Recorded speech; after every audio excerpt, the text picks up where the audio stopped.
Thank you very much for your presence. It's an amazing early day today in terms of starting what it is. I have today Mr. Fabrice Okassa. We have 10 minutes where we are going to be talking about what is going on in the oil and gas sector in Congo Brazzaville and what kinds of opportunities can one actually take advantage of in sort of a collaborative manner when you are looking at government, government to government, when you're looking as well as regulators, for example, working together, as well as, and particularly important for us at the African Energy Chamber, where one is looking at the kinds of collaboration that actually bring value to the citizens of both countries at the level of service companies, local service companies. Let me start first of all, Fabrice, you have 24 years of experience in the industry working with majors across the globe, and now you are at the ministry, a technical advisor of the ministry. We just recently heard a couple of days ago that your minister signed an MOU in Moscow together with Lukoil. What's that about? Thank you, Darren. Sorry, first of all, I would like to convey greetings of my minister who was not able to make the trip because of government issues. It's okay, our government commitment. I would like to convey his greetings. Secondly, as we are just coming straight from Moscow, and I can give you some insight. First of all, the idea and the vision of my minister and our government is to try to diversify our relationship with different partners. And the fact of signing an MOU with Lukoil is part of the vision. Do you know, and that it has been said this morning with the minister, that it is fundamental that we should fight the decline of production. So we are looking to rebound and ensure that we will be consolidating our baseline in terms of production. In that way, it is fundamental, first of all, to increase the type of investment in the upstream for all, and then also to diversify in the gas. What we did with Lukoil is to try to secure a commitment in order to look for some interesting blocks where we do think that Lukoil can help us in the exploration side. But for sure, this dynamic is also done with Total, with ENI, with a lot of big companies working in Congo. And we do think that this will also diversify our, let's say, capacity to be able to tackle the production line. Now, partnerships, we love partnerships. Everything would only work with partnerships. But we would also love to see some of those partnerships just across the border. I know you have a joint development zone as well, which shows the level of partnership with Angola. What can we do to see more of the service companies working together? I do believe, for example, that in Angola, there's been an ability to develop capacity around implementing and supporting. But unfortunately, we don't see a lot of those companies in Congo Brazzaville. As well, we don't see many Congo Brazzaville companies here. What do we need to do to be able to facilitate that partnership? First of all, I would like to say that Angola and Congo has, let's say, many things in common in terms of history. The past of Angola and the past also of Congo is, let's say, united. So we are brothers. The fact that we've got a common area where we are producing is also an expression of this partnership. But also what we are trying to see in terms of vision, that we've got a lot of mature fields where big players don't want any more, let's say, to invest.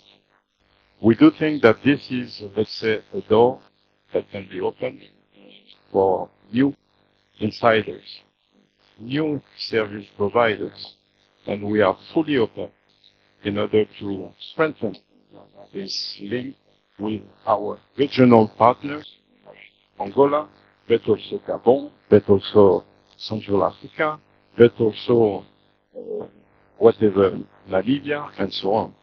So we are fully ready to work in that way, and we do think that mature fields should be the first step in order to strengthen that relationship. Thank you for that. I'll continue on the level of collaboration. Now, you are producing somewhere close to 300,000 barrels a day, looking to increase that by another 200,000 barrels, up to 500,000 in the coming decade. We see that in Africa a lot. Angola, for example, is keeping at 1.1 and looking to grow it. Where is the collaboration around sharing experiences might be at the level of the regulator and at the level of support? Does it work better? Perfect. In terms of collaboration, first of all, I would like, going back in the history. Let me just put it this way. Or are we seeing some kind of stiff competition amongst the countries, of course, to be able to trap dollars that are there for investment into their own country? Absolutely constructive competition. And this is what we are looking for. First of all, when you see SNPC and Sonangol, if you see how it has been built, you can see that the base of the foundation of both companies are more or less into. This is showing you that from the very beginning with our brother in Angola, we worked a lot.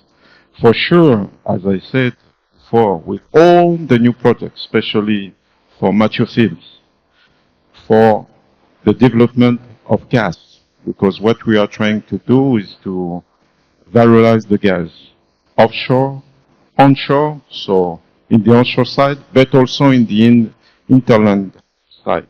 And we are fully ready to be with our brothers in order to define what should be the right framework. For instance, in the very soon we will be releasing our gas code. We worked with the World Bank, but we do think that with our brother in Angola, elsewhere, we'll be able also to build something strong. I was very happy when I was listening to His Excellency the Minister Alvozedo this morning, when he was trying to show that in order to optimize the production, we have also to listen to the investors. We'll have to review our fiscal terms. We'll have also to create new fiscal object or new regulation in order to ensure that we'll be able to attract. Our desire is to attract foreign investors, but it's also our desire also to create this type of synergy with our brothers in Angola, in Gabon, and elsewhere, because it is in our interest to reduce our capex in order to generate more profit. This is essential. You started exporting gas in February with Congo LNG. Sure. And that particular project has pretty much set the bar really high around a quick turnaround in terms of implementing an LNG project like that. FPSO delivered in record time and pretty much getting things done. How did you do that? We all are aware around difficulties around permitting and the difficulties around project implementation, operational risks, financial risks. How did you succeed to be able to deliver a project like that in an extremely short time? I will tell you, it's very easy. It's to be committed. Could you imagine that both the two chambers of our parliament were at the session of the 1st of February 2022? Could you imagine where people are trying to enjoy themselves because of the new year? We were all at the parliament. Because of what? Because we wanted to show that we are committed. And E&I and the group contractor were committed. And this is why at the end, when you are committed, and when you show that you have the desire to open doors, to show that you are well invited in a country, that you can easily succeed. And you know, the thing which is very interesting with that project, when people heard that Congo has its first LNG, sailing, the thing which was very interesting that we had a lot of projects of gas pumping up everywhere. And we will be soon also launching another gas project, but will be with a Chinese company, with an onshore field. You see how it is very important to attract, to ensure that you are in a win-win relationship, in order to ensure at the end that you will have a successful project and successful also history to say to the other people. Yes, that's quite interesting. I think for me, the last question would really be, we have a number of Angolan companies here, what I call national champions. What do they need to do, if at all they're interested in coming to Congo, Brazzaville, to be able to invest? Very simple. They just send us a letter addressed to His Excellency the Minister of Hydrocarbon, and we will be very keen to work rapidly with them. Because the thing for us is to ensure that we can every time generate value. And if the value is generated from both sides, don't you think so? I think you're correct. I just want to get a commitment from you that the approvals you give for ENR are in record time. Angolan companies as well are going to get their approvals in record time. Absolutely. We had the approval for Chinese company in a record time. We had also for, let's say, new insiders in the Congo industry approved in a record time. So I don't know why our brothers from Angola will not have, let's say, the fastest approval in the history. Why not? Okay, with that, I want to say thank you. Thank you My for pleasure. being here to represent your minister, who could not unfortunately make it. Yeah. And we're looking forward to seeing more Angolan companies go and invest in Congo, Brazzaville. Thank you so much. My pleasure. Thank you very much.